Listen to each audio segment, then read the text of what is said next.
سلام.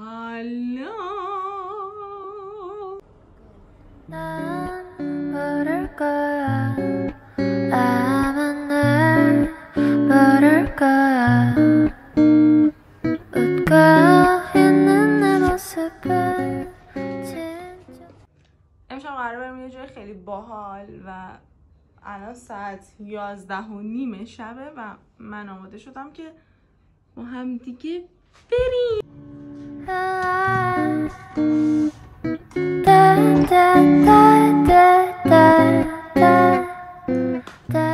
دیروز سال تحویل بود، بعد من از دیروز تا الان کلا از خونه نیومدم بیرون و هیچ کس رو به جز خانواده‌ام ندیدم.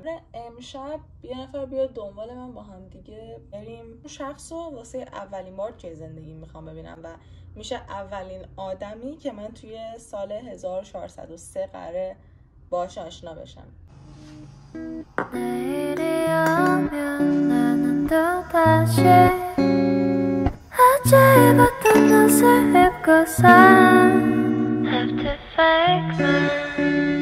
هر چیزی که هست امیدوارم تا هفته دیگه که این ویدیو رو میخوام آپلود کنم از این کرده خودم پشیمون نشده باشم. خیلی عجیب غریبه، یعنی من همیشه این شکلی بودم که هیچ وقت با هیچ کسی نمیشناسیش هنوز بیرون نمیری و صحبت. خب یه سری وعده های خیلی جالب داشت همراه خودش که من گول خوردم.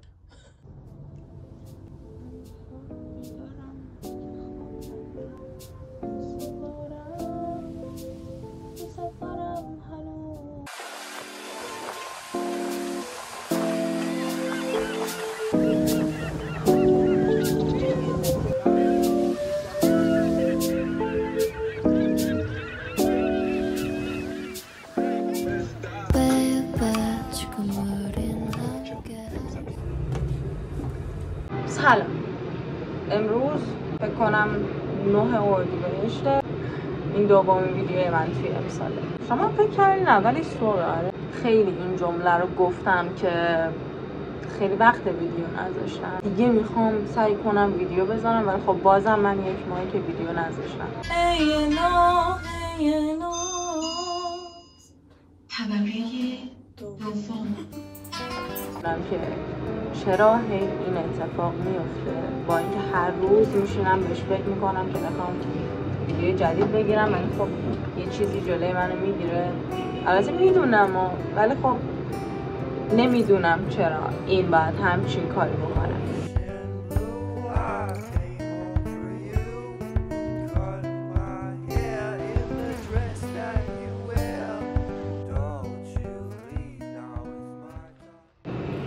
این یک ماه که گذشت خب خیلی اتفاق افتاد، خیلی سوژه ها داشتم واسه فیلم گرفتم، همون لحظه بهش فکر میکردم، حتی شاید خیلی جاها رفتم که فیلم برداری کردم ولی ادیتشون نکردم و شاید هنوز توی گوشیم باشه و هیچ وقت ادیتشون نمیکنم و شاید پاکشون کنم اصلا.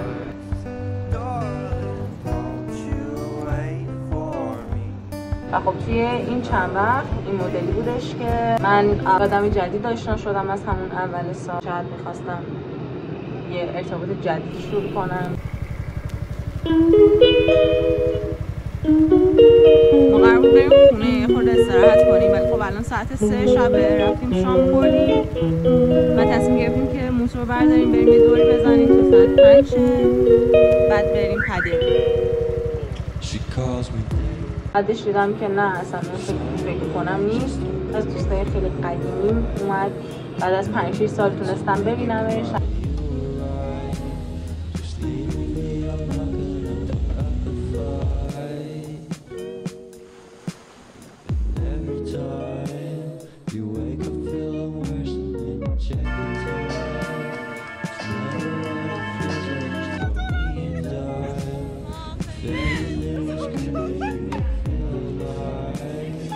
چند وقت پیشمون که وقتی اون رفت تقریبا همزمان شد با تایمی که من ارتباطم با اون آدم قطع شد و همزمان دقیقا همون روزی که این اتفاق افتاد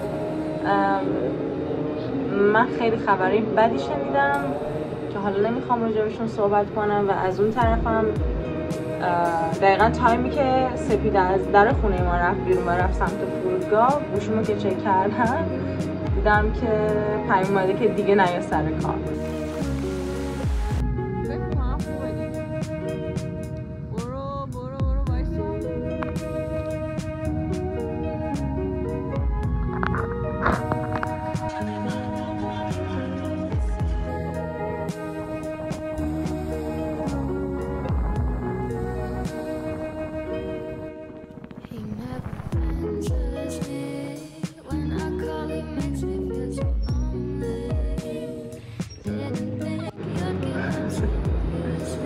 کلا یه ماه فروردین برعکس اون حرفی که میزدم خوش بینم به امسال دمو زدن، ولی خب الان سعی دارم که یه خورده بهترش کنم.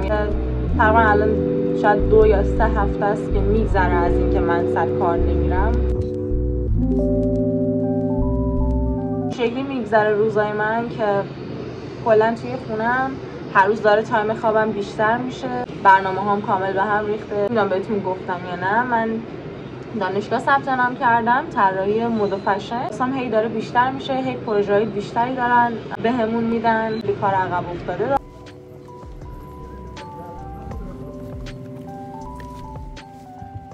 این افسردگی باز اومده دنبال من، یعنی همیشه هست. بعضی وقتا نادیدش میگیرم، بعضی وقتا خیلی پررنگ میشه. مثل الان اینا رو نمیگم که بخوام ناله کنم، چون که احساس میکنم که همه الان همیشگی‌ان. احساس میکنم که خیلی دیگه دارم سعی میکنم قوی نگه دارم خودمو. نصف کنیم به اسم احمدی. بله احمدی. اون سری احمدی داد خندیدم. احساس میکنم فعلا دارم درجا میزنم و باید اجازه بدم به خودم که وایسم، حرکت نکن، یه خورده حرکت نکن. ذهنت خسته است، بدنت خسته است.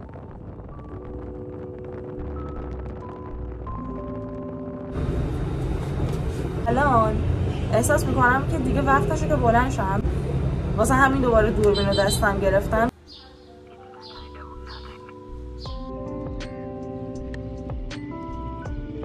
شاید هنوز نرم دنبال کار بگردم. اینو بگم من هنوز سر اون حرفم هستم که اول سال گفتم امسال سال خیلی خوبی قراره باشه. قرار نیست توی 1 سال فقط اتفاقای خوب بیفته.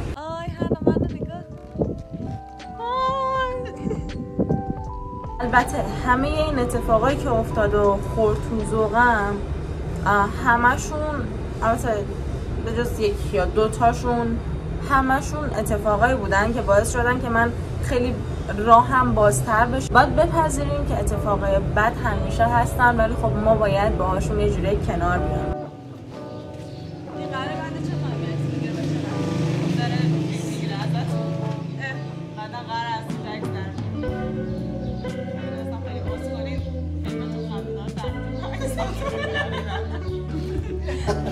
بچه من آبم سامنه و این چیز دیگه باشه.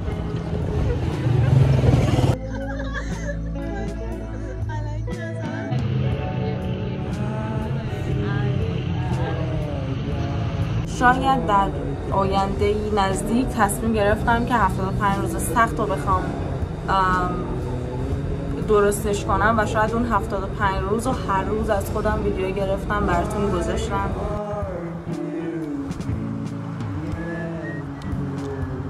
حالا این روند چقدر برام بدتر باشه چقدر بهتر باشه رو میخوام باهاتون به اشتراک بذارم. هنوز تصمیم نگرفتم، ولی خیلی توی این 4 هفته بهش فکر کردم. مرسی که تا اینجا ویدیوی من دیدین. اسم من حنا. خیلی اسم من حنا نیست، من تیفکانی ام. خیلی دوستتون دارم. خدا نگهدار.